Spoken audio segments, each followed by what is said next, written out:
Good evening and welcome to a second chance men's panel for the end of Black History Month. My name is Philip Jones. And my name is Tafaro Cook, two-time kidney transplant recipient and founder of Kidney Care Coaches, where we coach people with stage 3 to stage 5 kidney disease. If you or you know someone who has kidney disease and they have some challenges, hit us up at kidneycarecoaches.com. We're going to jump right into this and get the real quick story from these four wonderful gentlemen. Mr. Hill, why don't you start us off, sir? All right. Hey, good evening to everybody. I just want to tell you guys thanks for allowing me to be a part of the panel. Excited about everything. Listen, I'm Fred Hill. I'm excited to be here myself. I am a kidney transplant recipient. 2015, I had polycystic kidney disease. 2012, I went on dialysis there for 3 years. I got a kidney in 2015. From that point, even then, just an advocate for those who are on dialysis. Thank God that He turned everything from from tragedy to triumph. What I've done, I am the author of Dialysis is Not Your Life. Dialysis is Not Your Life, available on Amazon.com. Grateful for the book that's teaching about how to live your life while you're on dialysis, how to redefine your life while you're on dialysis. It's not about the medical side. It's about living. Also, I'm grateful. I'm an advocate for dialysis patients. I am a counselor for dialysis patients. Created also the Dialysis is Not Your Life program to get from point A to point B to get your life back. I'm not going to go deep into everything. I'm just excited to be here, guys. Thank you so much. Thank you so much. Thank you, Mr. Hill, for being here with us. We appreciate you. Mr. Thames, you're up, sir. All right. Can you hear me okay? Yes, sir. Yes, sir. All right. Awesome. I appreciate this opportunity. Looking forward to fellowshipping with the brothers and sharing a little bit of our story. My name is Rich Thames. I live in San Antonio. I'm actually in Ohio right now with family. And I received a kidney transplant in January of 2020 after spending almost 2 years on peritoneal dialysis. I actually was diagnosed with lupus, and the lupus attacked my kidneys and ended up on dialysis. But I'm grateful and thankful I ended up getting a transplant from one of my business partners. And it was a guy that lived in Dallas. I was in San Antonio. And this gentleman drove 4 hours one way to get tested and do all of the work. You guys know how extensive this is. Didn't tell me a thing until he was completely finished with the process. He called me the day after Thanksgiving on 2019 and told me he was donating a kidney to me. And everything has been great since then. We're actually in the process of writing a book, co-authoring a book together called A Call for Love. So it's a beautiful thing. I'm excited to be here with the brothers. So thank you for having me. We appreciate you, man. Thank you for being here with us. Yes, sir. Mr. Drake. Thank you, man. Hey, first and foremost, I appreciate you all having me on. It's great to always be amongst my brothers, and also it's amazing to be heard a little bit about you all. So salute and keep up the fight and whatever you're doing. But briefly, my name is Edward Drake, Edward Mr. YNOTT Drake to many. I'm a part of the YNOTT Foundation, which stands for Youth Needing Organ Tissue Transplants. Got sick back in college. Abruptly, as I like to say, I went from the college campus to the athletic field, or I went from athletic field to the hospital overnight. Did dialysis for 3 years. Why me at the time became a why not. 15 years later, just been a part of just a fight, trying to solve issues and help others who are fighting the same issue or fighting the same fight. So yeah, it's truly a blessing to be on with you all, and yeah, I look forward to this conversation. Appreciate you, Mr. Drake. Awesome. Thanks for joining us. Awesome. Thank you, Mr. Drake. Kidney fighter, Mr. Coronel. What's going on, sir? I think my mic's off. Thank you guys for having me. I really appreciate this opportunity to share amongst my fellow kidney warriors going in through this battle called kidney disease, right? So a quick brief on mine. I was diagnosed at 26, getting ready to be a professional boxer. I came into the doctor's office and I said, look, Just get me ready and sign me off to be a fighter, and then everything will be cool. I did all this amateur boxing, and that was my clean slate on my 26th birthday. 2 days later, I get a call. Marc, your creatinine levels and some of your data is a bit off. We want to make sure and do a biopsy to make sure that's not really the case. I ended up with FSGS, focal segmental sclerosis, which is scarring in the kidneys. And I was fighting that for about 8 years till I ended up on dialysis for almost 2 years. And through that process, I used social media to get a donor. I was able to accumulate 33 donors from social media alone. And the person that came forward was my sister's best friend. And interesting about her part is that she was actually a bone marrow donor, and she seen my story, and my sister told it to her. And she was like, they're taking too long to ask me to give my bone marrow. I'll just give my kidneys up.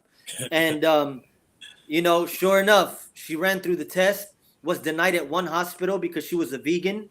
So she went to another hospital. All they did was give her iron infusions, and she donated a kidney December 10, 2019, which puts me at that 2-year mark as well. Awesome. Thank you for joining us, Ms. Coronel. We appreciate you. Of course. For these gentlemen have amazing stories in whole. So y'all, I'm actually upset that we can't get the whole thing to you. But it's a thing called time that we have to be cautious of. So, we're gonna get straight into this conversation. Mr. Cook, I know you're chomping at the bit right now. I can see he's over there writing already. He ready to he trying to get it going. So go ahead, Mr. Cook, start us off. Well, first of all, I want to thank all you gentlemen, man. Like I said, one thing is awesome is you guys didn't just get the kidney and dissipate. You guys get the kidney and still fighting for the cause, and I truly respect that to the fullest. But the first question I have, and these questions are they're going to pertain to all you guys, but I'm going to start with Fred first. Fred, the first question I have for you is, what are you doing right now for the kidney community? Just explain a little bit like what you do as far as your advocacy, the book, and things like that.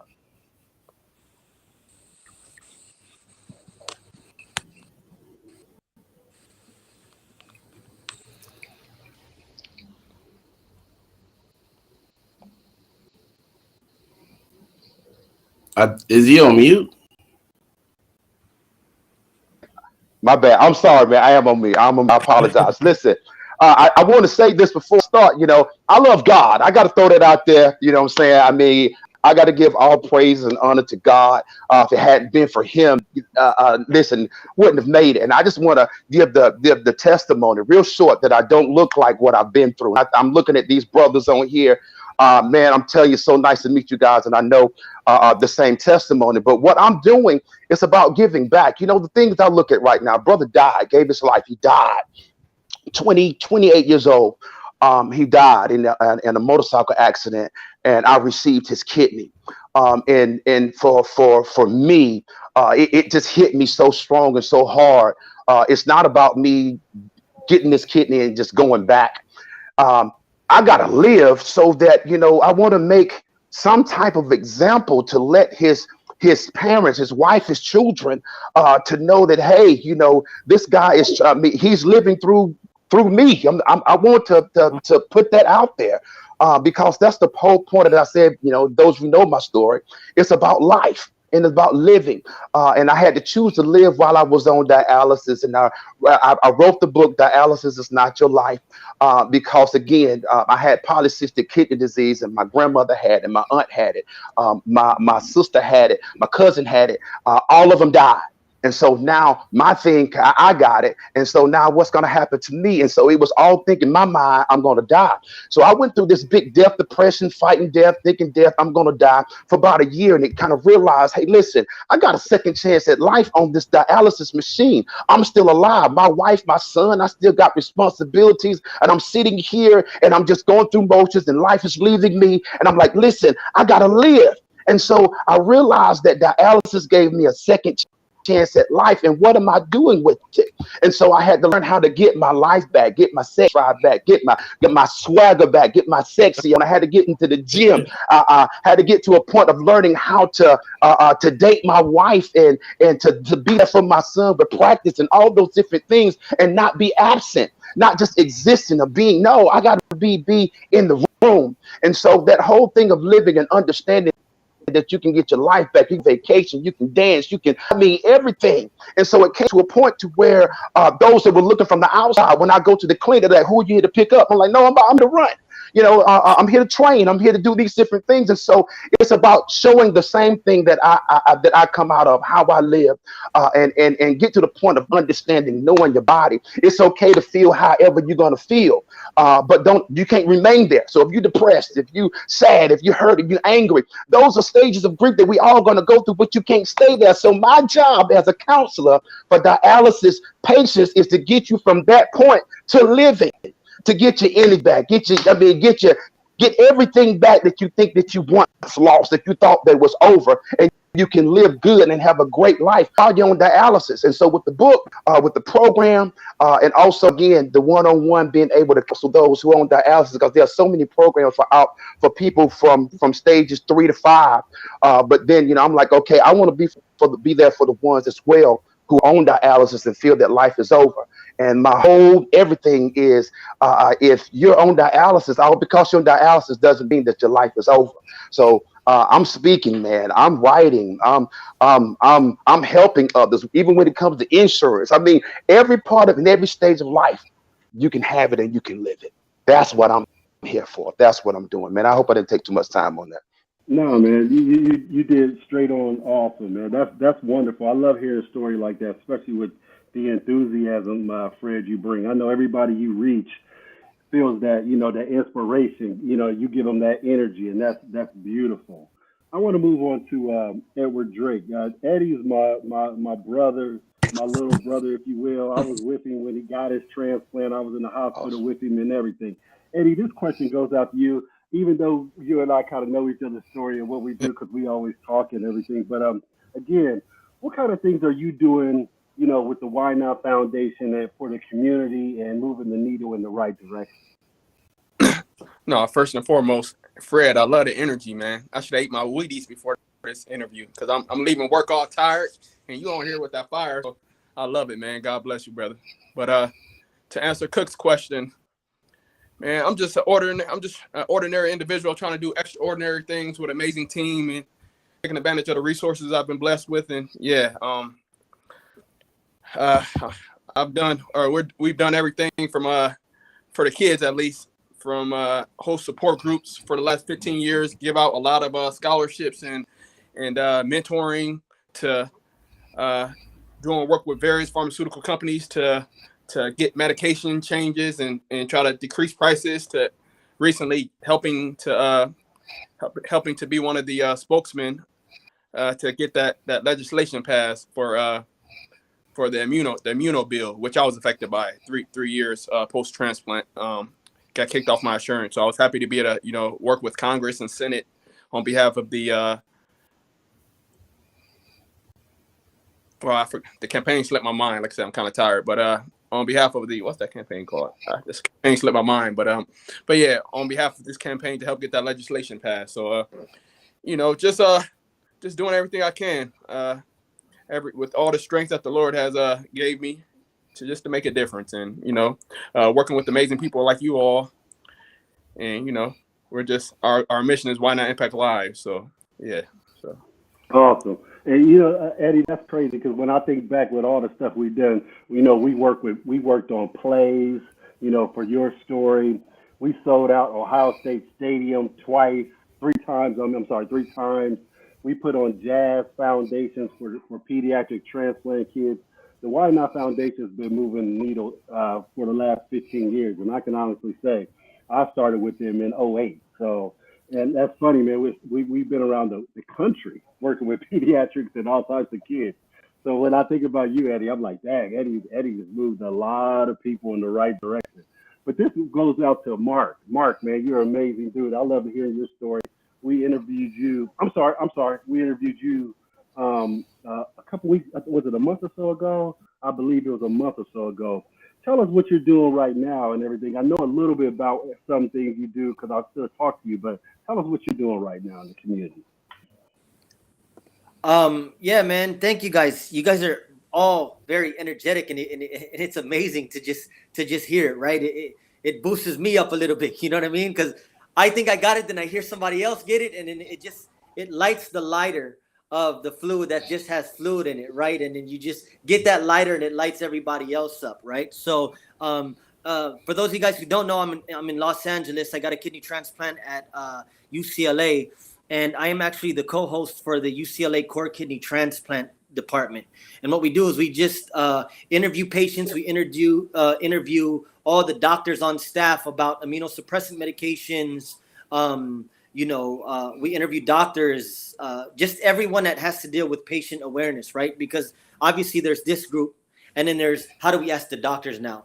And they always needed somebody to be that patient so that there can be correlations where some regular person can ask these questions to these doctors as opposed to getting to medical. It gets too medically, right? And sometimes a lot of the people who are diagnosed don't know what they're saying. What is hypertensive? What is renal? And these are some of the things, if you go through kidney disease, that you start to know very, very well. But 33 million people are diagnosed yearly with chronic kidney disease. A lot of these people don't even know what red blood cells are, what the CBCs are, how the creatinine levels work, right? So us as a community, we come in with the experience that we got, both dealing with insurance policies, dealing with biomedicine companies, because they're asking us as experts. We are now considered the experts as patients to give them the real rundown of really what it is. Oh, I get these headaches when I'm on dialysis. An average doctor won't know that. And I realized that when I went into dialysis and said, hey, I'm going through this. How can I fix this? Now, the only people that can help me out were the patients to my left and my right. And the people who were actually treating me were saying, I understand what you are going through, and I'm going to just give you something to ease that pain. But then there also comes a time where you're wanting to drink water. I didn't know this. It took me 6 months and 7 different emergency room visits that I can eat ice cubes to get my drinking habits, right? Because I loved water. As an athlete, I was drinking a lot of water just to stay in the gym and stay hydrated to box. But I started to see myself advocating for patients, right? And there's a need for that.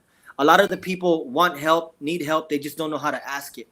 And as people like us who know the system, who understand, look, these are the things that you're going to deal with, is really appreciated. And I can tell you from on a platform like UCLA, where I'm talking to patients quite frequently, that they just need help in understanding the system, because this is everything is new to them. This is all new to them. For us, we're veterans, especially on this platform today, right? And all we have to do, I believe, is just open up our hearts. God gives us that light to shine to everybody else for those who need it, right? They said it's the light, not the darkness, that most frightens us. And a lot of people want to stay in that dark, but they need that light to look at to get that hope, right? So that's more my get down working with UCLA as the spokesperson is essentially just spreading that awareness, right? There's a need. 33 million people are diagnosed yearly. And if we can help at every stage, it sounds like everyone here has a specific stage locked down, which is really amazing, because there's 3 stages of this, right? There's a diagnosis, the dialysis, and the transplant. And all 3 of those I witnessed were 3 different support groups, right? The people who are diagnosed to stay from 3 to 5. Then I had my dialysis group where I couldn't talk to my people who were just diagnosed because they didn't understand dialysis. And some of the people who were on dialysis didn't understand transplant. So you do go through different stages when you do fight this, and to just ask those questions and put yourself out there. That's awesome, man. And I know good and well that when you break it down like that to patients, they get an understanding, because sometimes, and I can contest to this, I was 18 when I first got sick. When the white coach came in and started talking, it was so foreign. So I would love to have had somebody like yourself, Fred, Eddie, Rich, Phil, anybody like that could help, explain, some of the information, because it sounded like it was just going over my head at the time.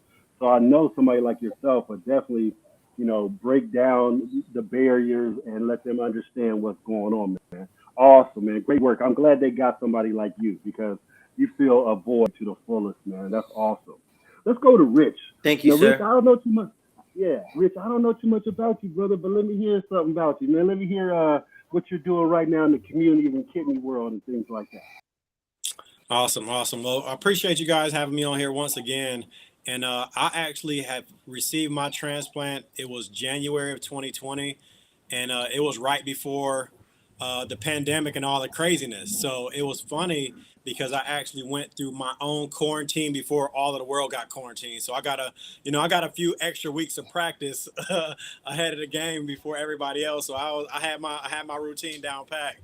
But during the process, just like Marc was sharing, I connected with some people within the community, and I was a part of a group for people that were on peritoneal dialysis. And it was a great support system and a great tool to connect with people.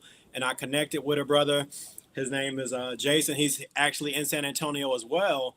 And we ended up going and getting our transplants about 2 weeks apart. So we met on Facebook group, found out we were both in San Antonio. We both were having transplants at University Transplant Center, and our transplants were about 2 weeks apart.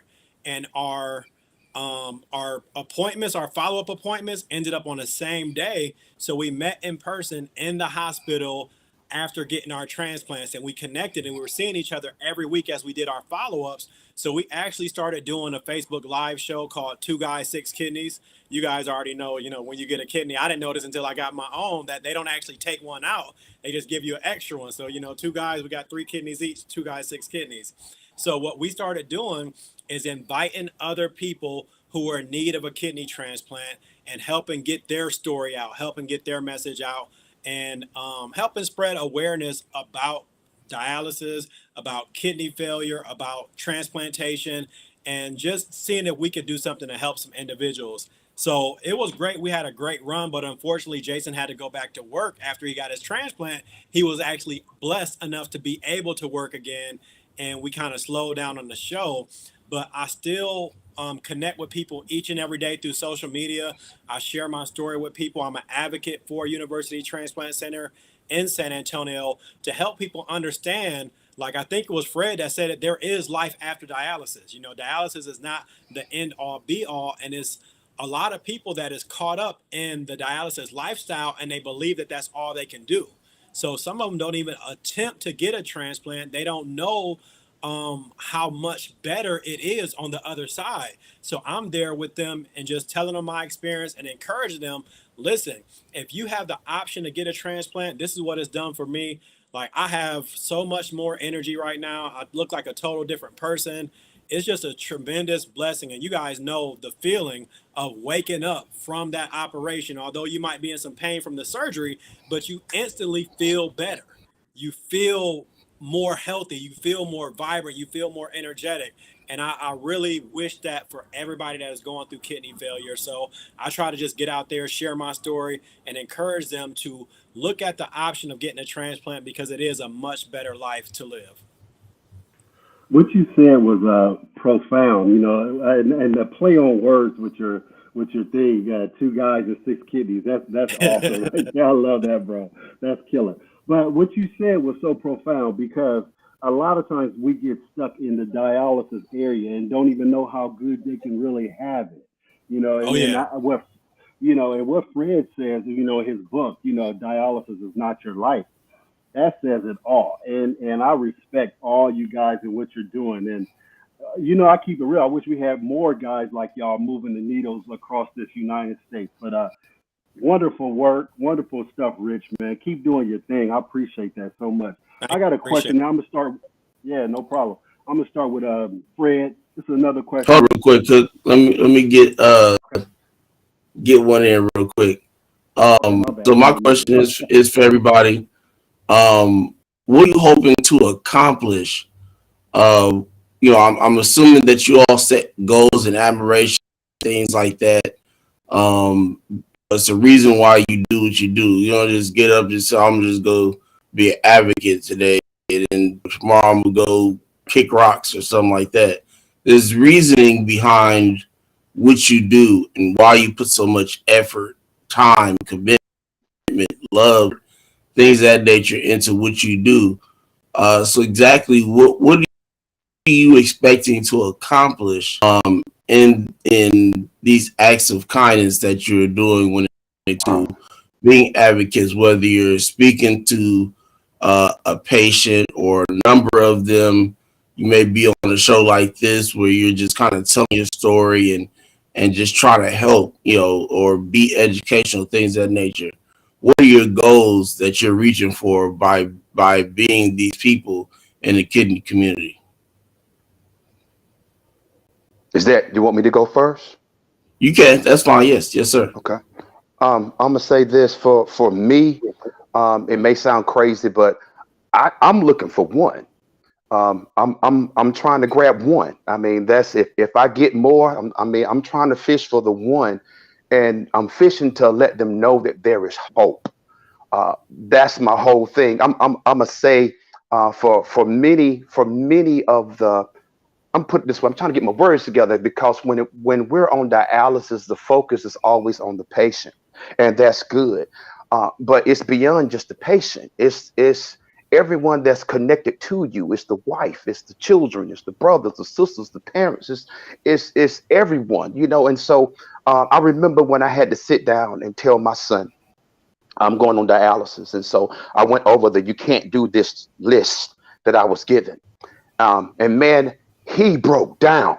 He was 10 years old. He broke down because I mean, as active and as passionate, as close as me and my son are, and it was like in his eyes it was over, and so it was more of all he could do was watch TV with me, and that was that was something, and for me to call an uncle or to call somebody else, can you do this? That was wearing me out. Oh my God, because that was breaking me down to a place to where everybody's going out, but me and my wife sitting here.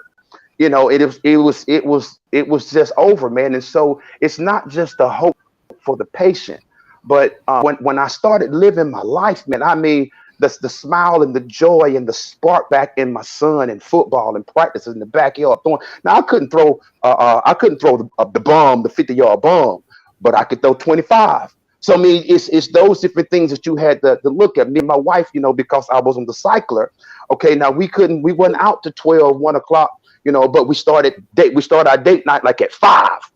So and so to bring that spark back, getting into that gym and those different things to bring the hope. And then when I began to live, it took the worry out of my father's eyes. It took the worry out of my brothers and my sisters' eyes. It took the worry, and so everyone, I wasn't. What is it? I wasn't that sick patient, if you would. He's on dialysis. I became Fred again. I mean, I became Pooh. My nickname is Pooh, so I became Pooh again. And so that meant everything in the world to me. And so for me to be able to present and to give that to somebody else who's on dialysis or feel like their marriage is over, because again, to be a caregiver, man, that's the things that the wife go through. And so listen, but when they get that hope to know, hey, we got this and we still enjoying this and we live in this and we love this. After you hook up and after you run, hey, we're going here. After you exchange, we're going here. We got this or whatever. And so, but it gives that hope to know. And then when you throw the picture in that, hey, I'm on the list for a kidney, I'm trying to tell you, man. I mean, it's so much hope that is being given. And that's what I'm doing with dialysis is not your life, man. I just want somebody to know, man, it ain't over. You got hope. You got hope. Oh, man, I'm sorry, man. I'm sorry. Okay. Hey, man, I told you, don't need to apologize, brother, when you're in the space, man. We done all been through it. That's why it's a reason why it's all smart around the screen, man. We understand your enthusiasm and your drive for it, man. We've all been through it, probably half or more or half of our life. Yeah. You just described the earlier part of the past 12 years for me. I've been on dialysis almost 12 years. Prior to this is my second stint after my first transplant, and those first 5-6 years, that's all I was down to the dumps, in and out the hospital, staying in the room, not doing nothing, then I had to make that conscious decision. And man, you gotta get up out this house, go do something. You can't let this rule you. You gotta rule it. So Yes. that's when I got back up, went back to school, got back into a theater. Wow. Went going to school to get a degree to be a teacher as well. And a number of other things like that. And I started this podcast and been rocking with Mr. Cook. Since last year in July. I started in March, Awesome. but Miss Cook came on like in July or August. We've been rocking ever since. So, I get on this PD machine every night. It's already set up, ready to go. So when I get off here, all I gotta do is click and keep hit this button and keep going. Yeah. But you are right. It's probably the truest statement that I've heard in a long time in dialysis is not your life. And it's not. At the end of the day, you rule the dialysis, pushing the buttons and doing things. It's not like this machine just roaming around and like, hey, it's time for you to get on this machine, buddy. You know, Right. you get on when Right. you get on, right? You make Right. these decisions. So, hey man, again, appreciate your enthusiasm, man. Never apologize for that, man. That's what's gonna get that one person that you were talking about earlier is how you come off and present what they need to know. This information is very important. Mr. Thames, you're next, sir. Yes, sir. And I can relate to Brother Fred, man, because it really is a special thing when you can help one person. And during our time doing our Two Guys, Six Kidneys show, we actually had a gentleman that came on the show, was on dialysis, came on the show pleading for somebody to donate for him. We actually was able to bring him back for a second time. Guess what? I found a donor, and he's actually on the list to, had his transplant schedule. Brought him back the third time post transplant. He's gotten his transplant. Things are great. His family's together. They're happy. They're smiling. And throughout our journey, just having that one success story of somebody coming full circle from being on the show, skin yellow, eyes yellow, you can tell that this brother was in bad shape, although he's out and he's working every single day because he has to provide for his family. And you guys know how draining that is, going through the dialysis process, going through life where you're experiencing kidney failure, but to still be able to get up and work every single day to provide for your family, knowing that they're depending on you, knowing that it's your life that is helping the family operate, and then to have a small part in helping that person get their life back, it is so rewarding. And I understand it because I felt the same way. I felt not like my life was over, but like it wasn't the same, and it wasn't the quality of life that I deserved and I wanted to live. So when I went through the process myself, I had to overcome a lot of extra hurdles because I was in the military and I was dealing with military doctors. And with military doctors, I was going through this process of, hey, this is my situation. This is what I'm going through. And I'm explaining to the doctor, and I'm making the steps to get put on an active transplant. And then that doctor disappears. They're gone, never to come back. Now I got a new doctor I'm trying to explain this case to, and starting all over in the process. And I had to go through that a few times before I finally said, enough is enough. I need to get a transplant. I want my life to change. And I just had to start taking more action to do that. So just because of my own experience, I understand the struggles and I understand what we go through. So if I can just help that one person get to the other side of that transplant and have a successful post-transplant life and get their life back, it is worth anything that I can do, any message that I can share. Anytime I share my story or give a testimony or point somebody in the right direction to a resource that'll help them, man, it's worth it. And that's why I do what I do. Awesome, man. Y'all some amazing brothers, man. I know it. I say this a lot for sure, man. When I hear a story like this, it puts more fight, more fire in me, to make sure that all my stuff is taken care of and straight for a transplant thing. That's what I'm in the process now doing, is getting bliss. A couple steps away.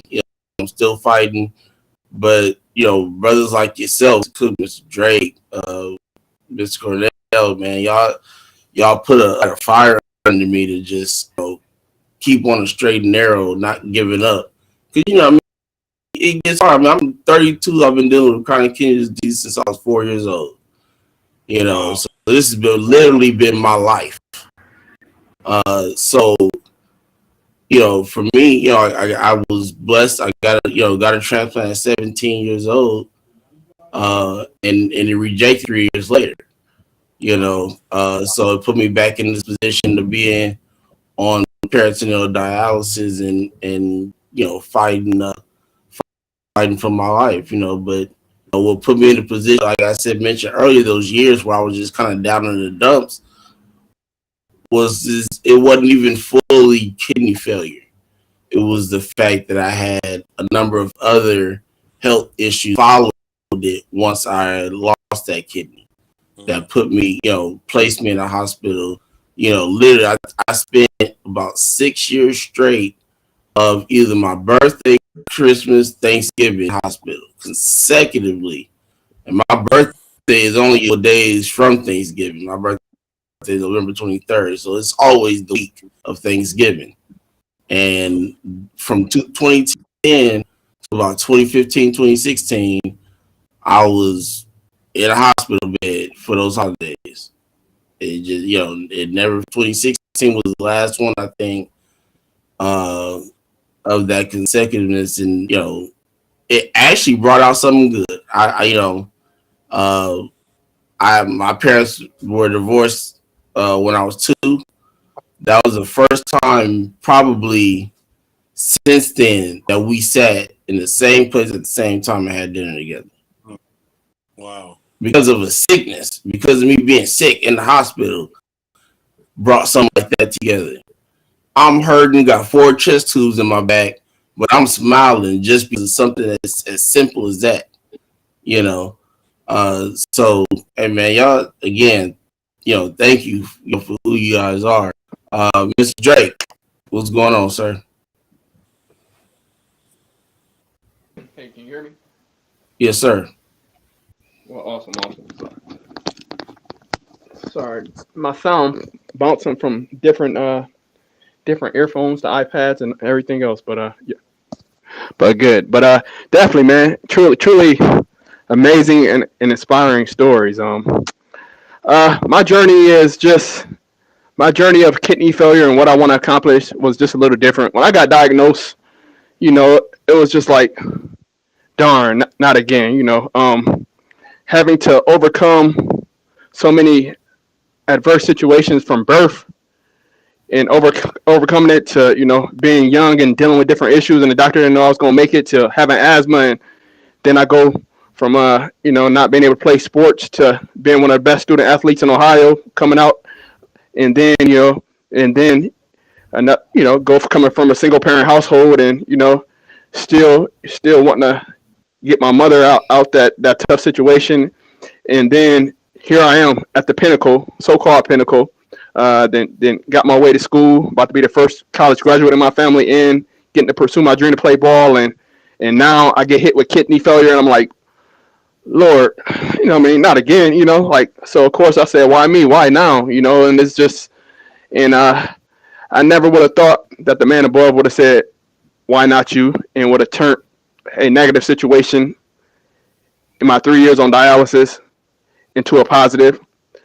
Really, my dialysis situation was a blessing in disguise for me. Like I said, I really don't have any horrible.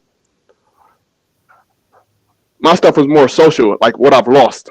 Like, man, I had to leave school. I had to move back home with my mama, which, I worked so hard to get off that situation. So, but once I started going around and volunteering at the children's hospital and seeing these kids who were in worse situations, reminded me of myself from coming from humble beginnings, and seeing these kids who were looking up to me in sports and looking up to me in school, like, man, I want to be like you. And and same thing with me when I was going through my whole kidney struggle. Like, I was going to these hospitals, and myself and my team, or my fellow team members, and they were looking at us like superheroes. So it gave me a sense of purpose. So and that's what kept me. They thought I was brightening their day, but they was really brightening my day. They was really helping. They gave me a sense of purpose when I had lost everything, when the women had went away, when when everybody went from looking at me in a heroic manner to feeling sorry for me. So that kind of, that's tough at 21 years old. So I go from taking off my shirt and having 8 packs to now I got tubes, women feeling on my chest and feeling tubes. What is that? And like, don't worry about that. Focus on, focus on the mood, focus on that key sweat, focus on that key sweat, on the key sweat on the radio, stuff like that. And, it's so I know my whole thing was just to overcome that. I was going to persevere through that and show these kids and show people in general what you can overcome. So that's why, while I'm passionate about kidney disease, I was always so focused on not letting it stop me. Like, man, forget it. I wasn't going to let my neighborhood, I was going to let my father being addicted, he was addicted, to my family coming from these. It wasn't going to stop me. And I'm darn sure not going to let this kidney failure stop me. And that's kind of was my mentality. So I went to dialysis on war. I was packed up, I had my YNOTT cape on. My YNOTT gave me hope. So it's kind of like, so once I got my transplant, I could have went off and I got offered to go do all sorts of stuff. I done worked in professional sports, then got films with credits. I done made a lot of money doing a lot of different things, but my passion was still with the organization and just in general and working with these companies to try to create a difference. So moving forward, I still just want to do the will of God. I know that God, this is just yet another platform to be able to, to that people can look up to me and look up to people who I work with and collaborate with that say, if they can do it, if he can do it, why not me? And, I want to take that same model, not only in kidney failure, but since this is health month, but put it to anything. So single parents, implement that same model in everything. So in short, I just want to do the will of God and continue to, impact as many lives as possible and, and make a difference. Like I said, I just lost a brother, and nothing was worse than seeing him at 30 years old laying up in that coffin and can't move. So I just said, shoot, while I got breath in my body, when it's my time to lay there, I just want to know I gave it all I had. I got every ounce of energy, and I just did the will of God. So that's it, man. I just want to do the will of God in short. So. Awesome. Me and were met 2018 at the transplant games, and I remember when we were sitting there having this conversation, he was kind of explaining what YNOTT was. I went into an awe because, like I said, I was 4 years old. I'd have been laid up in the hospital, 2.5 consecutive months at a time, biopsies and things that day. I had to go home on dialysis as a kid, things of that nature. And before I met him, that time before that, between about 2010, right before I got sick to then, I've been trying to work with a number of organizations on the pediatric side. And nobody gave me the chance today until Edward did. And I took it and I ran with it. 2019 since I've been working with the YNOTT Nation and Edward and Faro, Wills, Victoria, the crew, Archie, and it's been an amazing experience to be able to see or hear because of COVID, which kind of messed up everything. Because COVID hit soon as I started making things happen. I was like, man, I'm trying to get in here and talk to these kids and see some smiles going on, and y'all want to shut stuff down with y'all. I don't mind walking in with a bubble suit if I have to. Just want to see some kids smile. I know how that feels. I grew up without knowing people that had organ failure. For you to be, like Mr. says, on that island where you feel like it's just you. You're the only one that's there that's dealing with this. Ain't nobody else around. Ain't nobody yelled to. Ain't nobody to whisper to. Ain't nobody to write a letter to. It's just you. You are the only person that you can conversate with about this retarded that you're dealing with. And this is why I kind of, I actually feel sorry for adults that have to get these diseases, because 9 times out of 10, the one thing that always is in common in these stories is, man, I didn't even know what the doctor was talking about. By my diagnosis and stuff like that, right? I was diagnosed I grew up with it. So it was an appointment every month and learning all at the same time. I'm 10, 11 years old, coming on from a doctor, I'm having a full conversation on drinking water and changing my diet with my dad. Because I had that time to learn about it and know, what to do, what not to do, how to change things. And it's still stuff I don't know. I'm not perfect. I'll be the first to tell you. I had a addiction the other day. I'm talking to Cook literally almost every day, man, trying to get this phosphorus down. I'm trying to, get this potassium up. Or I'm dealing with this calcium. He's like, man, do this, do that. Or I'm calling my dietitian like, look, this goddamn phosphorus ain't going down. I need to figure out something, like I'm dealing with low potassium, high phosphorus. How much does that make? At none, right? So, even at 32, I'm still learning. I definitely, man, got to take my hats off to dudes like Mr. Cook, Edward, the rest of you gentlemen that had to, kind of go into this thing blind. You just like go to the doctor, like, hey, man, checkup time. All right, cool. We got a problem here, brother. You really still like not expecting to hear that you got a problem. You feel good.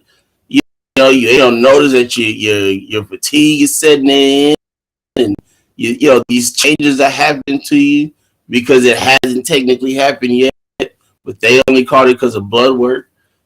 So again, man, your fights, man, and determination for what you're trying to is admirable, man, 100%. Mr. Coronel, the kidney fire, brother, man, definitely a true definition of a fighter. What about yourself, sir? You on mute? The question was my why, right? Yes. Here's what I learned, and I prior to getting on dialysis, I was a wellness consultant for motion picture companies.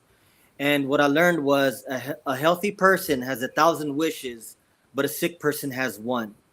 And I would listen to working with people in their job, and then I would listen to people going to my dialysis, because I too was that person that needed to provide, right?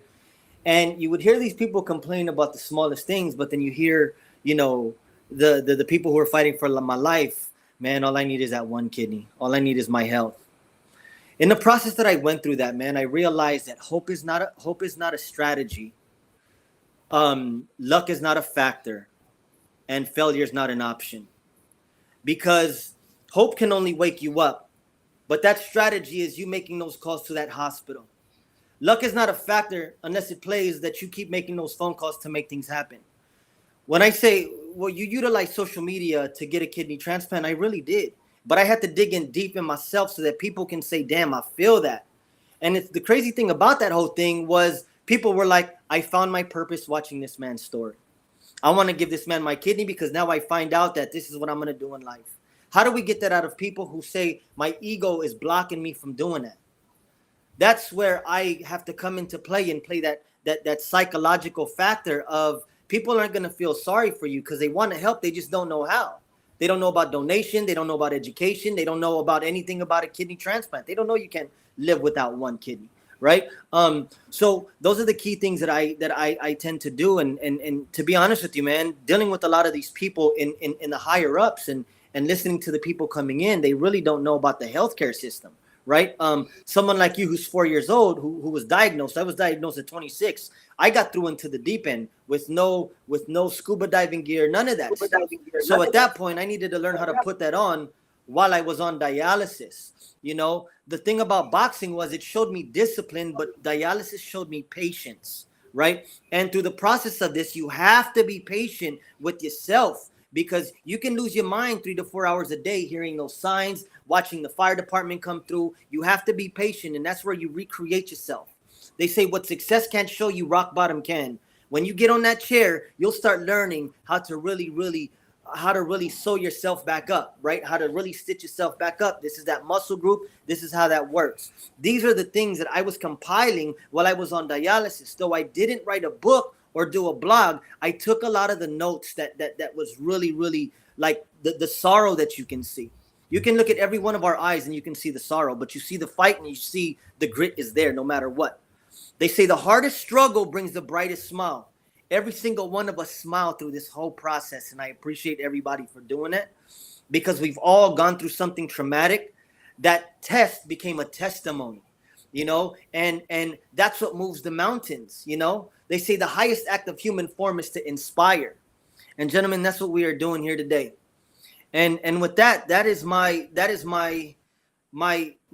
go-to when asked what my why is, because we need to share that. We need to share that information. Remember that a healthy person has 1,000 wishes and a sick person has one. And we all know what that means. We all know what that means, right? And it's the same thing. It doesn't change. That's something in life with health that it doesn't change. That one wish to get healthy. How can we do that to help them? Wow. Hey, I'm gonna tell you. Go ahead, Ms. Hill. Hey, I just wanted to say something, if you didn't mind, Philip. You was talking about saying that, you take your hats off to all of us, things that we're doing and how we're moving and shaking and however, man. But I just got to flip that right quick, man. I got to take my hat off to you, man. If you look at everybody's on here, man, we got kidney transplant rolling, we doing, man. And for me, I didn't start moving like this until after the transplant. So, man, I want to just take a moment, man, to celebrate you, man. You moving wild while you own, while you're doing, man. I got to celebrate you, man. You said when this is over, you just got to click and move on, man. How many people are doing what you're doing? And so, and one thing you said you don't have all the answers. You don't have all the answers, and however you're 30 plus years old, man. But I just want to tell you that you are an answer. What you're doing right now, man, is the answer to so many people, man, and who you working with and the heart and desire that you have, man. I just want to take this moment. I know this is probably off the page, man, but, man, I just got to encourage you, man, for what you're doing, man. And man, hats off to you, man. Kudos, however you want to say it, man. I appreciate you, what you're doing, man. I really do, man. I just want to tell you thank you, man, for what you're doing, man, and keep moving, because your day coming. It's coming, man. The same thing, like you said, the kid, it happened for us, man. It's gonna happen for you, man. And what you're doing is no limits. That's what I speak over your life, man. No limits, man. And everything that God has for you, every door that God has for you, man. I pray that you walk in it, man, and that people's lives will be changed by what you do for people, man. God is gonna reward you for what you're doing right now. I just wanted to say that, man. Yeah, man, I appreciate that 100%. For sure. But it is definitely people like you five gentlemen that are on the screen that push me to do what I do. I want to get to that point where I'm like you all with this transplant again and making things. And I have other dreams and things like that I have on hold because of my dialysis. We can still travel whatnot, but there still are some limitations that we have to be considerate of and things of that nature. But the fight doesn't stop. I say that often. It's like Mr. Coronel. You take that step, you throw that punch. So the fight is real. Like you said, man, 33 million people deal with chronic kidney disease every year. It's not something that we need to take lightly. It's something that we need to continuously educate people on.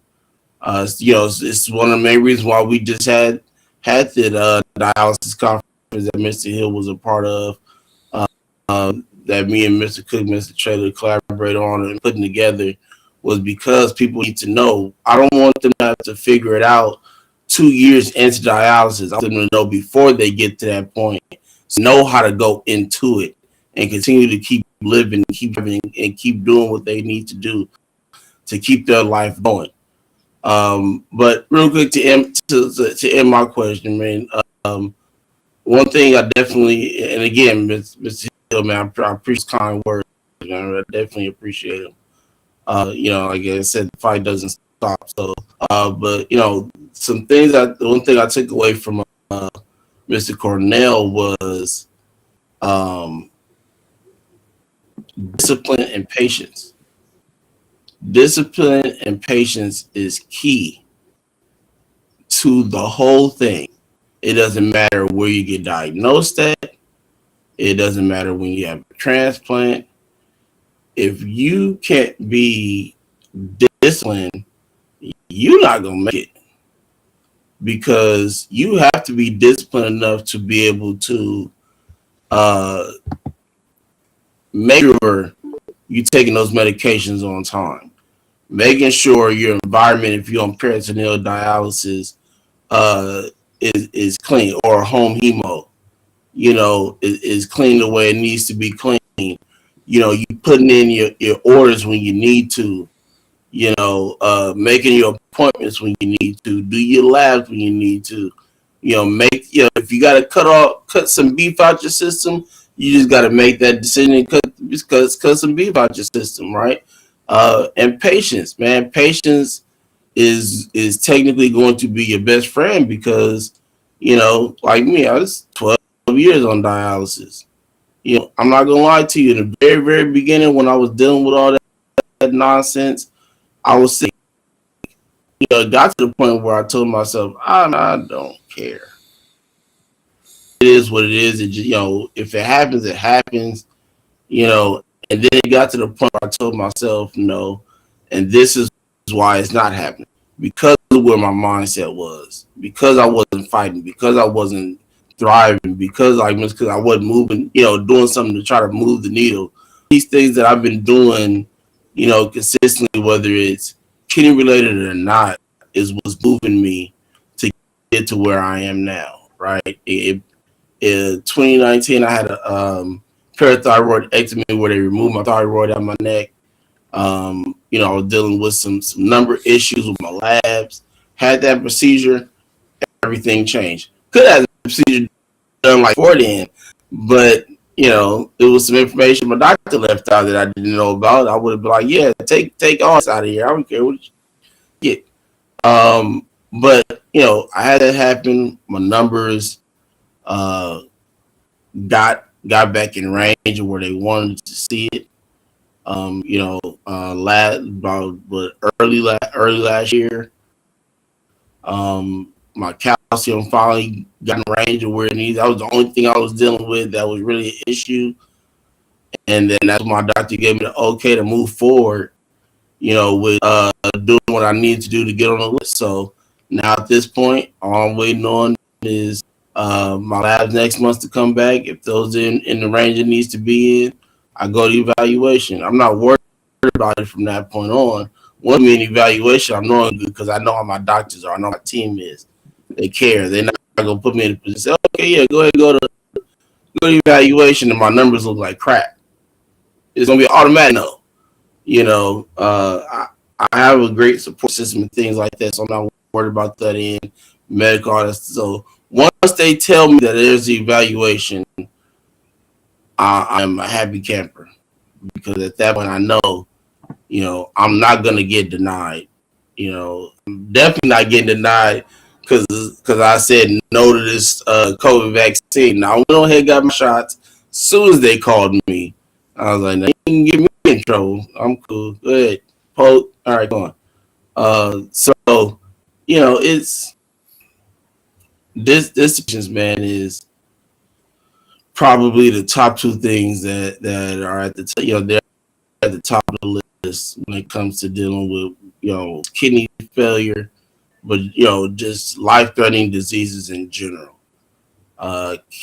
Cancer, lupus, anything like that. Patience and discipline is going to get you through it. And love and support. Out there, it goes without being said. So, Mr. Cook, you got another question? I know you do. Yes. That was a good question. But Wonderful. what's your next question? I should have said. Like everybody said, man, wonderful stuff. But I want to move on to this question right here, and I'm gonna start with Rich first. Rich, let me ask you a question. Let me ask you this: what was that moment when you was on dialysis? Because I'm gonna keep it real. When I was on there was a time where I was feeling sorry for myself. I was kind of low and depressed. What was that Mm-hmm. moment where you said, "Nah, hell no, I got to step up and I got to be me"? What was that moment? That prolific moment where you go, "Ugh, I got to do what I got to do." Go ahead, let's talk about that. Man, that's a great question. And to be honest with you, I don't remember what sparked that moment.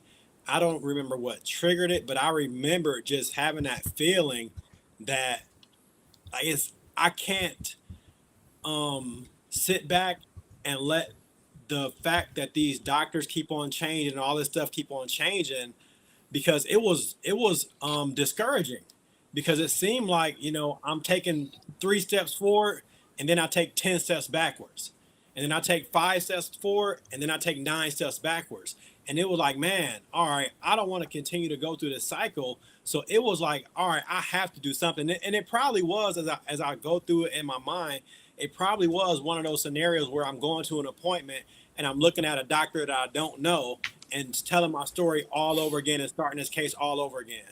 So what I ended up doing is I contacted, it was a patient advocate I just happened to see a sign or something for patient advocacy, somebody that's there to kind of help on our behalf.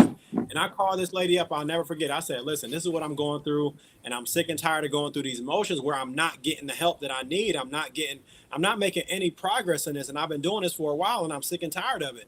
And she was like, baby, I'm gonna take care of you. And she sure did. She made sure that she got me in touch with the right people to get my paperwork taken care of so I can actually get the appointments that I needed to get put on that active transplant list. And I remember it because I started documenting the process. I started, just posting pictures on my Facebook page of, hey, I'm at this appointment, and, I'm this step closer and this step closer, and taking trips to the different transplant centers. And I still remember getting that notification that I'm on the active transplant list. And that was like a boost for me. And once I got on that active transplant list, I said, all right, now it's up to me. I can't blame anybody else for what I'm doing. And just like Marc did, I use social media. So I went straight to Facebook. I created a post that had my picture on there. It had my information, my date of birth, my name, my blood type, exactly where to go to donate, exactly what you needed to do. I had on there the people that were dying every single day waiting for a transplant, and over 1,500 of my friends shared it. So it got shared over 1,500 times just from my friends, but that started it. And it's crazy because I ended up doing something stupid. Like, Marc, I'm a boxer too. I like boxing. I like UFC. And I was watching a UFC fight, and I shared the fight on my Facebook page. So Facebook shut my Facebook page down for 30 days. I was in Facebook jail for 30 days, right when I was starting to get traction, getting my transplant. Now, y'all laughing now. I'm laughing now, but it wasn't funny at the time. It wasn't funny at all. I'm like, yo, I got to get this transplant. So then what I did, I created T-shirts, and I put the same information on T-shirts and started selling those T-shirts, and ended up starting a business from that because I saw, man, it's simple for me to make these shirts and just sell them online. But what I did is I put it out there. I took action. I went to work, and I said, you know what, God gonna do what he gonna do, but I got to do what I can do. So I couldn't let Facebook shut everything down, and just because they shut it down, I'm not doing anything. So I got out there and started promoting. And when I got to the transplant center, got on the active list, they said, okay, for your blood type, your average wait time is about 3 to 5 years. And lo and behold, I got my transplant 5 months later. So it didn't take me 3 to 5 years. It took me 5 months because I was sick and tired. I took action, and I was serious about, I'm going to get a transplant and I'm going to get it soon. And my donor actually saw it from those Facebook posts. He kept on seeing them. And that's what got him to actually step up and see if he can donate to me. Wow, man, and sometimes we crucify social media, but you and Marc, worked it to your behalf on a good level of that, man, and that's cool. Man, And like you social said, media is amoral. It's not good. It's not bad. You can use it for good. You can use it for bad. It's a exactly. tool. It's a tool, and it's all about how we use it. And it's been a great tool for me to get that transplant and make sure that I was taken care of, and God set that up, and it's a beautiful thing.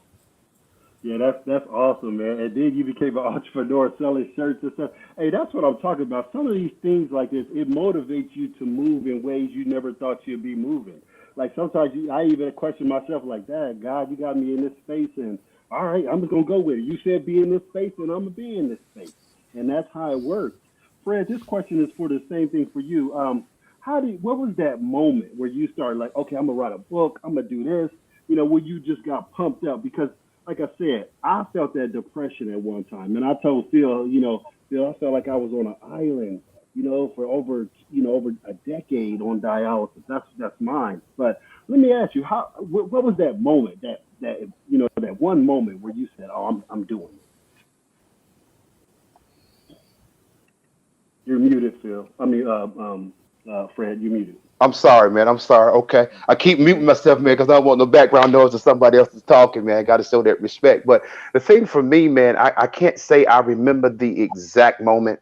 I think I'm kind of, I'm a backtrack for a minute because, I got, I had a nephrologist that told me that I would have to have 7 surgeries for a kidney transplant. 7. So it would be 7 surgeries, cutting and removing and doing all this is what she told me. Is this So she before your transplant? Is this before your 7. transplant? She's Wow. yes. What was the She reason? said I will give her name, man, but I'm not. She's not practicing anymore. But she told me 7. Okay, so the thing is, I'm new. I'm new to this dialysis thing, man. So I'm already scared, you know what I'm saying? But I'm terrified of needles and blood and all this stuff anyway. So I'm in here, and when I got transferred to her, and so she said, I'm sitting here asking all these questions about that, about the kidney transplant, all different things, man. And so she told me it would be 7 surgeries, man. And she painted this picture that actually terrified me. So when you said about the depression part, so it was more of I don't want to go through 7 surgeries. I mean, and I'm just like, it was so scary the way that she told me there was no hope coming from her. And so to me, it was like, what do you believe in, Hill? Because this dialysis thing is hard, you know what I'm saying? And then this right here seems like this is going to be extremely hard. And 7 surgeries for this. And one thing that I'm hearing, so it took a place. So I was depressed, man. Like I said, for about a year because I didn't see myself coming out of it. And so I guess continuing to hear myself tell my son, I can't. He said, Dad, can we throw the ball? Dad, can we do this? Dad, can you go over here? Dad, can we go? I mean, and he would bring this up. And I remember the time saying, well, son, I can't because I'm on that. And that look that was on his face, man, it was that look said, man, you got to do something. And so I went to another doctor. I said, man, listen, does it really take 7 surgeries? He was like, who told you that? So I'm gonna kind of flip for a moment. Man, I know this is gonna sound bad. I might go to Facebook jail for this or Restream jail. But what doctor is giving us the wrong information that we're living on and putting us in a deeper depression to make us feel that we can't get out? So, and one thing that I teach all the time is your life is in your own hands. Your life is not up to your doctor.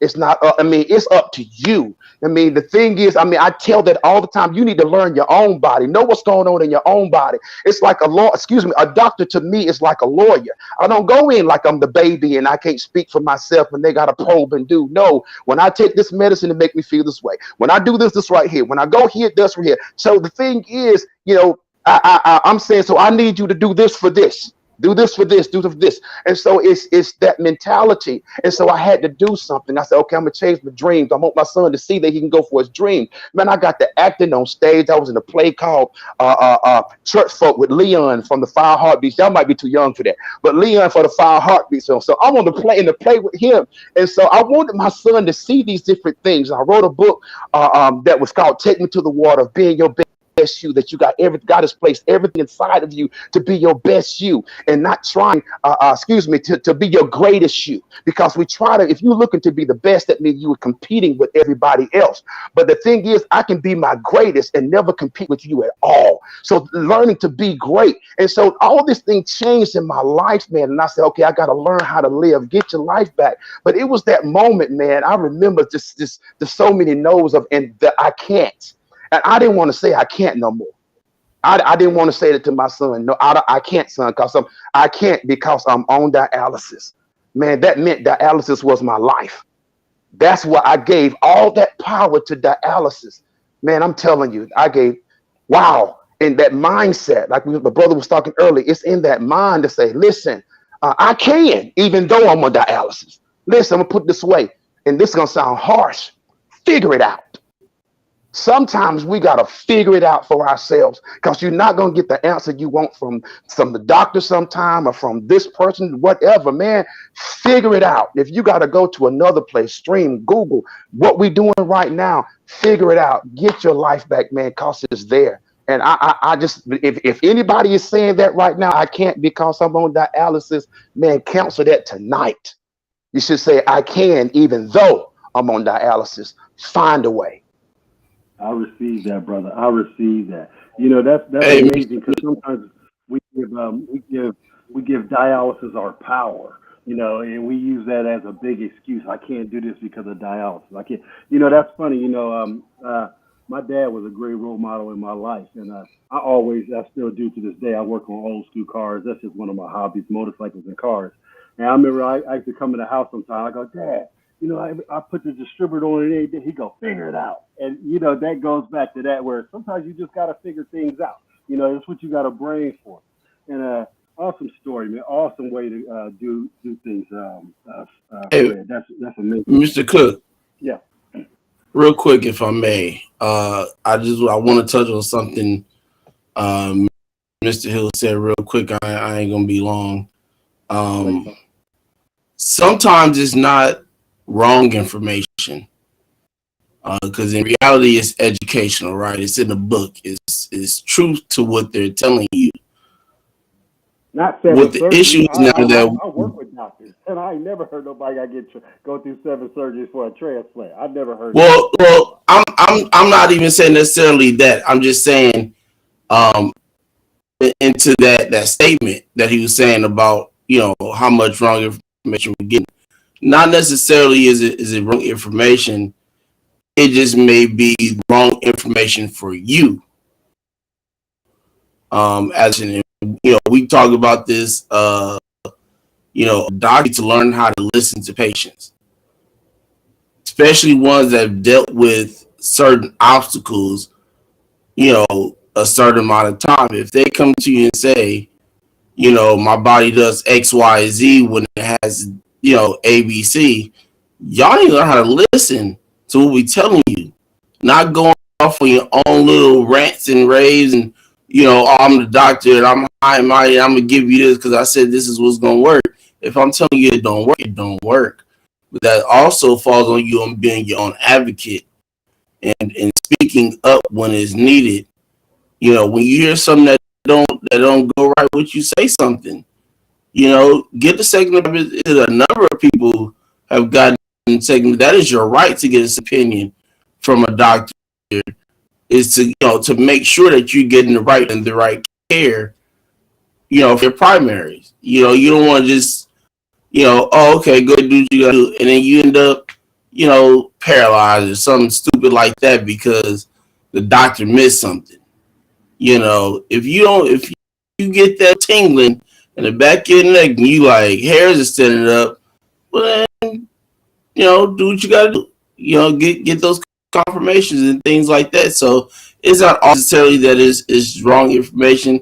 That situation was definitely wrong. I would definitely agree with that. And God dang, 7 surgeries gonna be needed. I definitely agree with that. I definitely agree that was a problem also, especially when you got somebody new to dialysis. You know, and then you paint a picture. You know, he could feel the energy of the doctor painting a picture of loom and gloom. You know, he knows the right from wrong. You could tell somebody's energy. This man knew what was going on. I work with doctors. Eddie could tell you. I work with plenty of doctors. You know, in this procedure. I've been going through this since '87. I'm older than all you guys in this field. And I'm saying I never heard a doctor ever tell anybody you're gonna have to have 7 surgeries before your transplant. That's kind of crazy right there. I'm just gonna say that. But this goes to Eddie. And Eddie, I just want to ask you right now, what was that defining moment? You know, when you was at your lowest point, like, you know what, I'm coming out. I'm putting on my YNOTT cape and I'm doing what I got to do. Let's hear about that.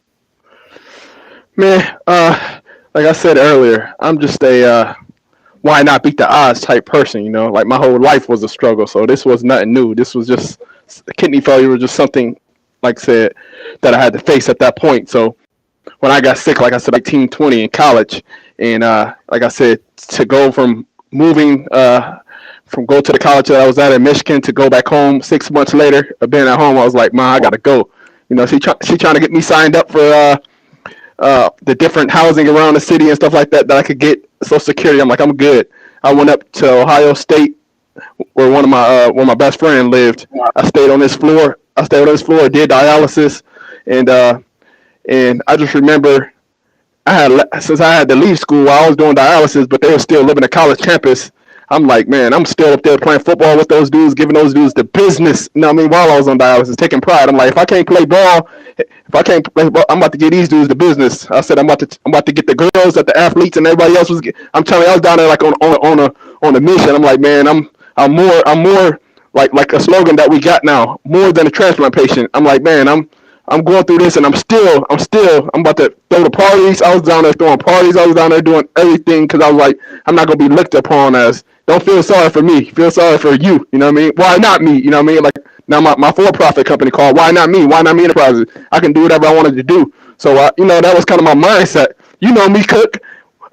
Shoot, we was talking about hosting our first football tournament, and somebody was telling me to go to the high school. Why not the shoe? Why not the Ohio State Stadium? Next thing I know, what was we doing, Cook? What was we doing? Hosting football tournaments at the Ohio State. Didn't even go to a game yet, but renting out the stadium. So still to this day, I said, why not me? Like, pediatric transplant kids all throughout. You know what I'm saying? Had the news there. Still. We did it 3 years straight. We did it big. And You know what I'm saying? For real, Eddie. When you said that to me, I looked at you. Look, you was crazy, but you was like, "Look, man, let's do the shoe." And you looked at me, and I looked at you, and I knew you was for real. And I was like, "Okay, I'm just gonna start putting this together." And it happened. It happened in a big way. You're right. Man, you already know. So, like I said, shit, when you come from nothing. Shit, when you come from drinking Kool-Aid, man. We some of the most courageous, some of the most. Look at our ancestors, man. You know, if they can do it, who on like I just did a speech on Black History Month, upon whose shoulders, who paved the way for us.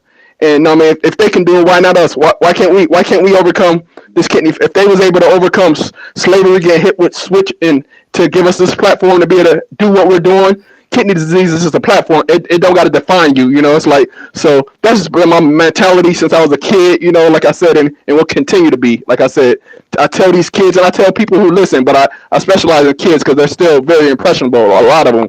But man, you can do whatever you want to be. Don't use this as a platform. You know what I mean, to propel you to your greatness. So I'm done. But yeah. I'm done. I respect that, Eddie. And it's funny, Eddie, because I remember the one time you and I were putting on a big fundraiser at the big church Coliseum in Columbus, and the lady came to us and was mad at us, told us that we can't have our program. And I'm looking at this lady like, we just spent so much money. We got these kids we got people come from all over the country to our organization, for these pediatric transplant kids. And the lady told us no. Man, we went backstage with her, was like, nah, this is happening, lady. You don't know what you're talking about. And we had to get in her tail and let her know, like, look, we got too much to lose right here. We got pediatric kids who need transplants, and these kids got to be recognized and all this stuff. And she came to us. They're like, okay, we're going to do this. But awesome, Eddie. I know how you get down, brother. You motivated me to do a whole bunch of things too.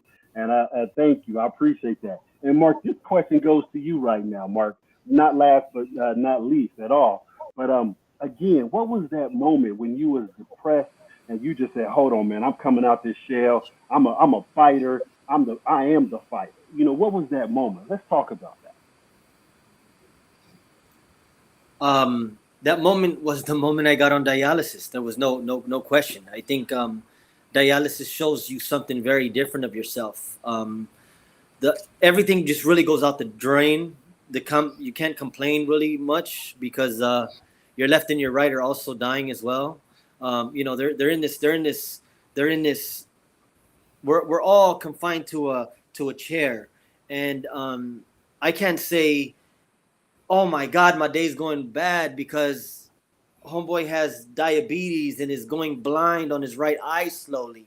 I can't talk to my person on the left and say, "Man, how's your day going?" And you can see that he was amputated 2 days ago, trying to heal from being on a diabetic patient. So I learned how to observe more and really hone in on my depression, with mental struggle. Your struggles don't seem as bad because no matter what the problem is, my left and my right had a harder battle. So I was never ever in that complaining state. It was just like, dang man, I can't even complain because all I have is kidney disease. And there were other people with other underlying health conditions that are like, oh, this is just the icing on the cake. Dialysis is just, I got heart failure, so I can't get a kidney transplant. I mean, there was a lot of factors that I had to really hone in, where I just needed to just say, you know what, I gotta move silently. I gotta move without complaining. I gotta move and just keep focused to that journey, because it's hard to complain in a situation where everyone's fighting for their life, right? You don't. There's no right. I mean, you're not. No one. Everyone in there is dealing with the exact same situation. There's no harder problem, lesser problem. We're fighting for our lives right now. We're all losing our skin color. We're all losing our liquids at the same time. We're all getting that headaches the moment we get out. We're all getting that cramp the moment they take too much liquid. And it became a habit, right? You walk in, hey guys, I'm here. You go in to weigh yourself. I'm 56 kilos. I'm going down to 63. That was a routine for me. How's your health going? But one of the real key things is the way people looked at me when I was fighting for my life. The moment I got on dialysis, it was, how are you doing? How's your health? And that was something that was really hard for me because it would be the same conversation. How's your health? How's your health? And for me, I was already fighting for my life, right? And I didn't want to be reminded of the hardship that I was going through. I wasn't urinating. I was like a crackhead, always itching myself. You know what I'm saying? Like, you're constantly doing this because either I'm not taking too much phosphorus pills. So a combination of all of that, right? It literally took me 6 months. I mean, being back and forth from the ER and just saying, dang, man, I got to buckle down and be patient with myself and really try to get out of this. So I think it was like literally 6 months into my treatment.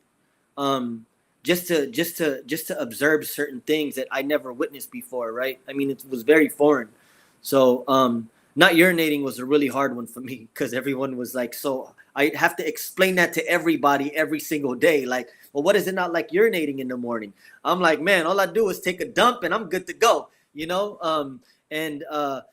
They didn't understand what that was, right? Now I wake up, I'm like ready to go to the bathroom, and they said, "What are you most grateful for?" And I say, "I'm grateful for urinating because I didn't get to do that, right?" And my dialysis chair sat right next to where all the water would come out, and I'm thinking, "Damn, this is everybody's liquid right now coming down that tube," So that was my moment. The moment like no urine came out. I mean, it was like a drop of a teardrop that was really coming out. And a lot of people don't realize that on dialysis, one of the first things that go out is you urinating. So, that was my moment right there, man. Right. That's awesome, man. Yeah, it does slow down, just like you said. And I'm glad you brought that up, man, because I remember, I was young when I was on dialysis. And my friends, we would go out to the club and everything, and they was drinking 40s back in the day, because that's how old I am. And they would get out the car and take a piss and everything, and I'd be sitting in the car like, dang, I can't wait till I can do that. Once I got my kidney, I was like, yeah, I'm standing out here with the fellas. I'm happy to say that I could just, people took that for granted, and I couldn't take that for granted. And just like you said, man, I go to the toilet right now, and I'm still happy, like, oh, okay, I don't take that for granted. But I don't have any more questions. It's a time frame thing. Phil has the last questions. Thank you, fellas. I appreciate it. Way to move. Way to do your thing. Go ahead, Phil. Take it away. It's funny that y'all bring it up because I deal with that consistently because I don't urinate. So it's like people walk around like, I gotta go piss, I gotta go pee. And I'm like, man, shut up. I don't want to have to listen to you talk about you gotta go pee. I can't go do it. I don't want to hear about you going to go do it over here flaunting because you can go pee. Get out of my face. But my last question, man, we're gonna wrap this up. I got an announcement to make after this, but I want to hear what was the reaction, and how did things go from your support family perspective? You know, everybody's support family is different. Their number is different. Some have a lot, some have a little, some work with what they got. You know, how did your families and stuff take that news when you had to call them and say, "Hey, you know, I'm going to kidney failure. I'm, you know, possibly need dialysis. You know, need a transplant at one point." Like, what did they think? How did they react? You know, what did they do? You know, or some people just like, you know, we're gonna do what we gotta do, get it done, and transplant. And this it's an important question why I'm even taking the time because when I was younger, that's all I had to keep me fighting was my family. You know, being in a hospital and things of that nature. You know, even though my parents were divorced, they still raised me like they were together. They did their job as parents. So I was blessed in that area. You know, I know not everybody is blessed. You know, I mean, I'm sitting there looking at you know, Mr. Drake. You know, he living in the situation that he lived in and still prevailed to who he is now. You know, I don't know the rest of your parental statuses and things of that nature, but you know, when it comes to your family, if you was married, got kids, you know, close friends stepped up, whatever the case may be. Real quickly, just kind of, you know, elaborate on that. Mr. Hill, I'll start with you.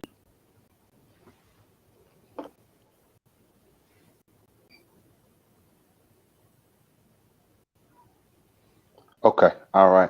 I was sitting thinking about that, man. That was real heavy. For me, um, I'm not the oldest in my siblings. I'm the second from the youngest, but I've always been um, the go-to, if that's the word. So if something happened, it was call poo, whatever.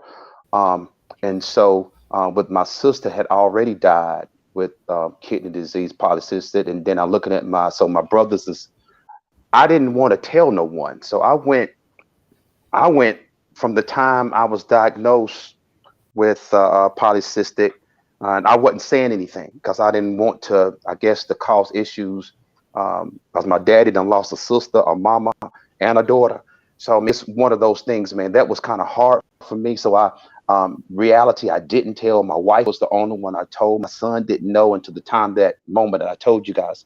And so uh, I was already scheduled to go on dialysis and all of that. And so one night, um, one night I was upstairs and I had fallen asleep because you know you're tired all the time.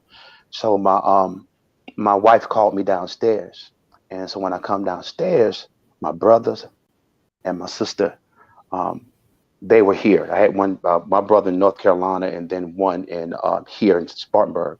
And then I went, and they said, "Well, I went into the another room in my house, and my brother from New Jersey was in there, man." And all I can tell you, man, I broke down. I broke down. So that was the first time, because I've always been that arm of strength, if you would, for the family. Um, and it was such I guess, a relief to understand I didn't have to be. I don't want to what is it? I'm trying to contradict myself, but I didn't have to be that one that carried that weight. I was able um, to get it off of me, and at that moment, man, I'm gonna be honest with you. When you're at that point, to have a moment where you don't have to carry it, I think that was the blessing for me that my brothers, I'm about to start crying, and I'm sorry. My brothers, they made this trip for me. I guess that, and they came for me. You know your brothers and sisters, they love you, your fathers, whatever. But that moment when I didn't tell anyone, but my wife called, and they came for me, man. And that support right there, man, it can't be, to me, that couldn't be explained. And from that point, um, when I went for surgery to have the tube put in my abdomen, they were there. And when if I had issues going where I had to go to the hospital when I was on peritoneal stuff happening, they were there.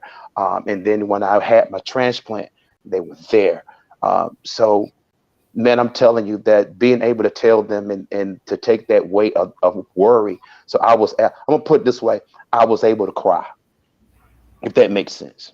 I was Yeah. able to really to cry and not say feel sorry for myself, but to um, they know now. So, all right, let's go. It took me a moment to get all that out. And I know this may sound crazy, but it felt like a death and the resurrection at the same time, because at that moment the old Fred was I was able to let that go. I know that sounds crazy, and accept you getting ready to go on dialysis. And so it was a bittersweet moment, my brothers and sisters. And from that point, man, and my wife and son and nephews and nieces, man, it was bittersweet. It was one of them things to say, I love you. We here for you. You're gonna be all right. And so they were that inspiration for me at that time. And I thank God for my wife that she did that, because I was gonna go through the whole thing and not say nothing to nobody. That was where my mind was. But being able to have that, man, was absolutely awesome. Yeah, And you know, sometimes we want to be no, go ahead, strong, Mr. but Cook. I think the vulnerability. Sometimes you have to take off our shoulder pads because we got everything on our shoulders. So sometimes when you take those shoulder pads off and you can rely on family and support, it lets you breathe a little bit because you was prepared to take this on. Wow, that's big, Fred. That's big, bro. I mean, you know what that was, and it, uh, it was just perfect that this happened this way. Uh, what's your shirt say? I know what it says, but I want you to tell everybody else what your shirt says. Sir, it's reset, man. And this right here is my brand. It goes along with the dialysis. It's not your life. That it's You're never too late to reset your life. I don't care, man. You got people going back to college at 90 years old, man. I'm telling you, when you have the mindset to understand, I mean, I really believe the scripture, I can do all things through Christ who strengthens me. And I'm like my brother said, growing up from nothing, you know what I'm saying? Growing up from nothing, being in the streets. I mean, I was a problem child, getting in trouble, all that stuff. Had the parole officer, all that kind of stuff, man. And how would God use me to look at where I've been and to where I am, man? I mean, it's such a blessing. That's all I can say, man. All this, it's a blessing, man. It really is, man. It really is. I It brought up really is. your But it's shirt because uh, that's what happened when you were able to get that out. When you're able to tell your family, hey, I'm gonna have to deal with dialysis. I'm gonna have to, I'm dealing with polycystic and things of that nature. That was your reset. You yes, were able to yes, it get was. all of that out, release it, and say, all right, new Fred's here. Let's get it going. Let's do what we got to do, make it happen. That was Right. your reset. Yes, yes, it was. Yes, it And was. you definitely have made the most of it, brother. I definitely commend you, man. You have made the most out of your situation, and it's remarkable, man. We, definitely forward to doing, definitely doing more things with your, collaborators. Yes, Just sir. seeing what you're doing on your own, what you come up with. Mr. Thames, what about you, sir?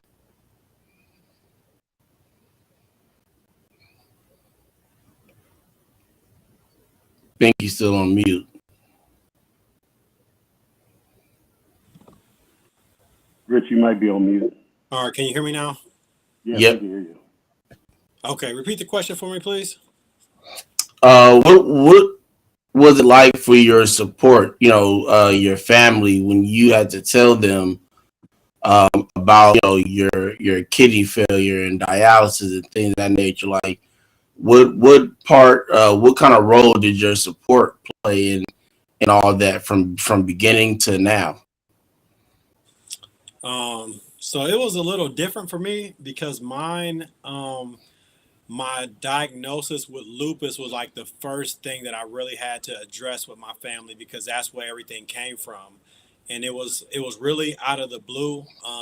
I started having a rash, and I was overseas at the time, in Afghanistan and just dealing with a whole bunch of stuff where I couldn't really get checked out like I needed to. But once I got back to the States, saw a specialist, they did some tests, called me back the next morning and said, you need to go directly to the emergency room. So it was like a shock for me, because I was out there just living my normal life, and they ran some tests and found all of these issues that were going on. So I went to the emergency room and got admitted and was there for about a week. So I had to call my family and let them know what was going on. But at the same time, I had a really good mindset. I was really optimistic, and I knew everything was going to be all right. So what I did, because my family is real close, actually, we're out. All of our family is here right now in Ohio. My aunt just recently passed away, and we're going through her house and getting her house in order to sell it and all that stuff. But our family is really, really close. So the first thing I did, I knew they were going to be worried once I gave them this news. So I sent our family group text. I sent them a picture of me smiling. So I just sent them a selfie of me smiling first. Like I sent it to everybody, and they started sending smiling selfies back, just thinking that it's all good. So I told them, listen, I sent that because I don't want y'all to worry about me. I'm in the hospital. This is what's going on, but everything's going to be all right. So I had to plant that seed from the beginning because I already knew that it was going to create worry and things like that. So I wanted them to see me in good spirits, see me smiling, seeing the look on my face that I'm not worried about this.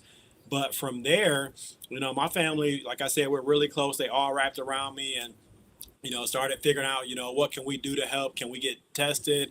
My sister, she was there in San Antonio with me. So she went through the process quicker than anybody else did. And she actually went through a weight loss process because she needed to lose weight to be a potential donor.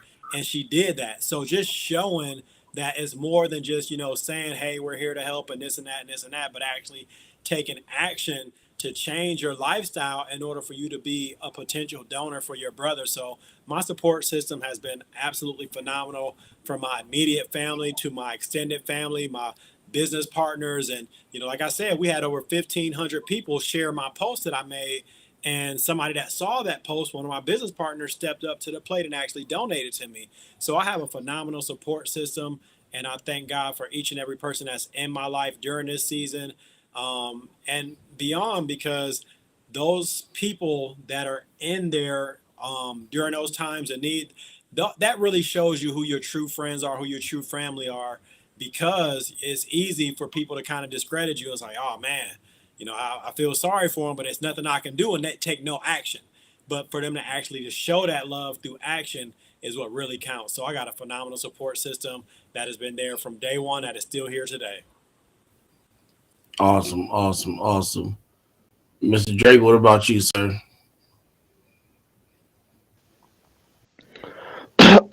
Yeah, I definitely I had a strong support system for the most part. Like I said, growing up with having a strong single mother, like me and my mom, we never even said like we love each other. Like it was just like tough. We was taught to be tough. I knew my mom loved me, but ain't like we were going around saying, I just didn't grow up in one of those type of households. But definitely they really didn't know what to say. When people don't know what to say, they just kind of a lot of silence. But my sister, she ended up stepping up. No, I felt disappointed. I'll be honest. I felt hurt a lot when I initially got diagnosed, because a lot of people who I thought would have stepped up to get tested didn't. People who we out fighting, and they supposed to be gangbangers, but they scared to get poked with needles. So it's kind of like, I was hurt, because I'm like, man, like all these people who, yeah, you cheering for me at the games, you at the parties with me, you indulging in the women and everything else with me. Then I get sick, and now oh my god, da, da, da. I'm like, hey, I'll go get tested, but you don't go get tested. I'm looking, so I was hurt, man. I was hurt. I'll be honest. It took really God showing me, revealing a lot of stuff through that purpose, like a reason for your pain and a purpose for like a testimony years later. But my sister, she did step up and go get tested, and to God be the glory. They found out she had some issues, some female issues going on that she wouldn't have known if she would have got tested. So that saved her life. So I stayed on dialysis a couple more years until I got a deceased donor. Got my transfer from a deceased donor. But So but I definitely had a lot of boys like Cook, you know what I mean? A lot of teammates from YNOT. Like a lot of people just stepped up and, like, once YNOT came about, a lot of support came that way. But family is just like, I don't know. I don't think they knew how to go from seeing someone who was so healthy and so young to being sick, and it was tough. It was kind of like silence within my personal family. But what else? But yeah, so but everything worked out. Like I said, definitely, I believe my situation took my mom, got my mom back in tune with the Lord. Like I said, started going to church, and so it strengthened her relationship.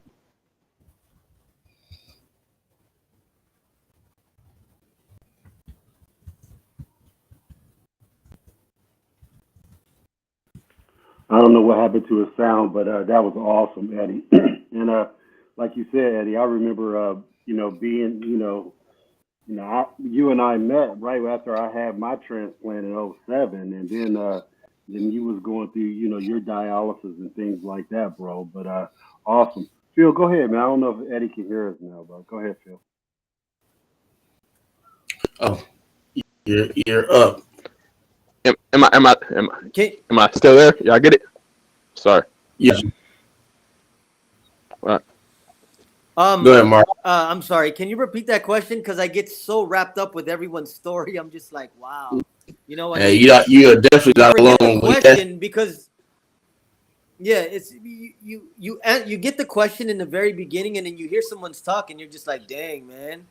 You can see the man. I thought my family was gonna be there for me. That form of rejection that you get, right? Like I know what that's like, man. I thought the first people that would show up would be family, but majority of the people who did donate were people who weren't even related to me, right? And I can relate to that, Edward, because that really that was really shocking to me. Friendships as well, man. I had to cut 20-year relationships with people that I knew because that didn't define what I thought friendship was, right? Man, if we ride together, we die together. We bad boys for life, no matter what.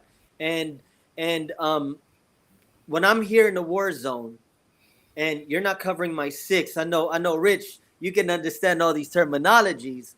If you're not covering my six and I have to take care of you and me because I'm listening to saying, I got your back, and when things really do hit the fan and there's no one on my six, it makes you reevaluate that friendship. When everything was good, everything is hoorah hoorah, but when it's down to the nitty gritty, you have to really distance yourself. And they ask, well, why do you distance yourself? Because my understanding of friendship was different on what I thought, right? In the process of what I went through, man, I told my mom I was going to start sharing my story, and she told me, don't tell your story to make people feel sorry for you. Tell them to motivate, right? And I took that, and I ran with that, and that's what led me to my fire. But in the process of and I don't share this too much, but in the process of trying to get with these kidneys, with these people who wanted to donate a kidney, I found that I had a brother who was looking for my father for 43 years and came forward and said, I'm willing to donate a kidney from Facebook. So I said, Dad, you gotta get this man's picture, because there's a lot of that stuff all day long. People asking, hey, can you send us money? I'm really your son. So he sent it a picture.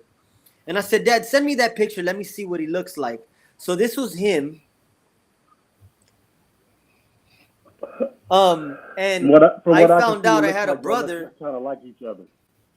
Yeah. So I'm like, oh man, this man looks like me. But let me tell you a story about how, blood makes you relatives and loyalty makes you family, right? I brought this man to the United States, and he said he was willing to go through a kidney transplant. And what is the worst thing? And I want to test your guys' knowledge on this. What's the worst thing to go through evaluation before going in? Do you guys know? I believe. When you say the worst thing to eat is in what? Salty? You're right. So he was Didn't make your blood pressure go up. Anything salty makes Exactly. your blood pressure go up. And what does that do to the transplant evaluation team if they see that? That's an automatically no, right? So Right. They're gonna we brought him look at here. it and take, We you found take out. your home. Yeah, so we brought him here. He started eating crackers, and he wanted to give a kidney transplant, but the moment he got here, he didn't want to give that. So, process, we flew him here from a third world country, from the Philippines, and he came here and just did it for the joyride of, number one, what does America look like, and number two, let me over this one up for him being vulnerable and asking him for money, and he was doing it in front of my face. So that's why I definitely live by that. Blood is just blood makes you relatives, loyalty makes you family, right? Because even the closest ones, man, and this is my brother here, snake me for the flight over, all the trips. That's pretty expensive, especially when you're vulnerable, fighting for your life, right? You have like a hero that comes in that becomes a villain at the end of the day, So I know what Edward was saying, man, and thank you guys all for this opportunity to listen to your story and how we can all be vulnerable to inspire those who are listening to us, man. And I just want to say thank you, everybody. Appreciate you, man, joining us, all of you. We've been on here for a minute, so I'm gonna go make my little quick announcement real quick and wrap up. The reason why I ended on that question of support and family is because of the Second Chance, we have a number of awards that we give out. It's our 1 year anniversary, our first time we get when we first started. We started off with them. So one of the awards is called the Harris Jones Family Award, and the reason why I named it that is because, again, I told you guys before, my family from day one has been the reason why I fight as hard as I fight, and so supporting family is very important to me. So this year, I went. Normally, I would have just picked one. Last year, I picked one. This year, I picked two.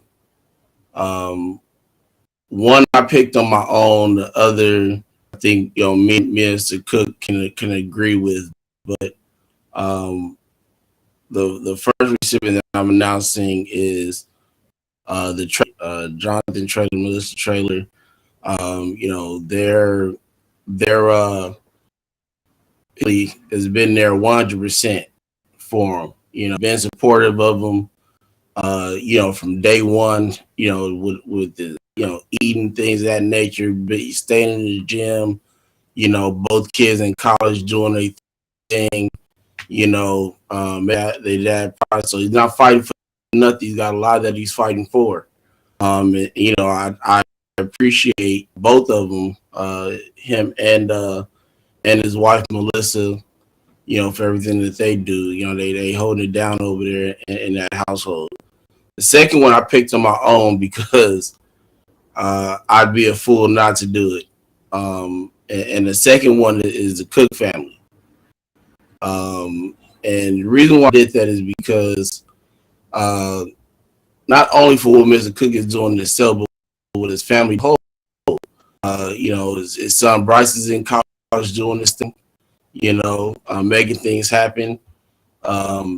His wife owns her own business as well as being a nurse practitioner. Rocking things over there. Cream. First of all, that's the best goddamn name I've never heard for anything. Is Creamy Crack Body Cream. Best thing ever in life. I'm definitely playing that commercial when we get out of here. Still the best thing ever.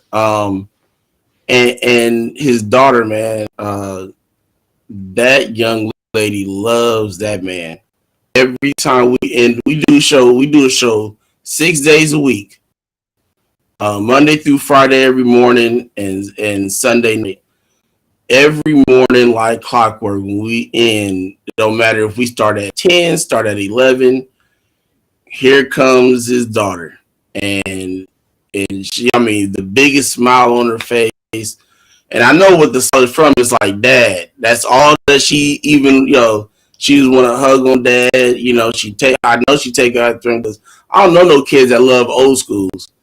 Like you got a kid that old schools. That is a daddy's child for sure. And when I say loves him, she loves him without a doubt. It's not hard for me to notice.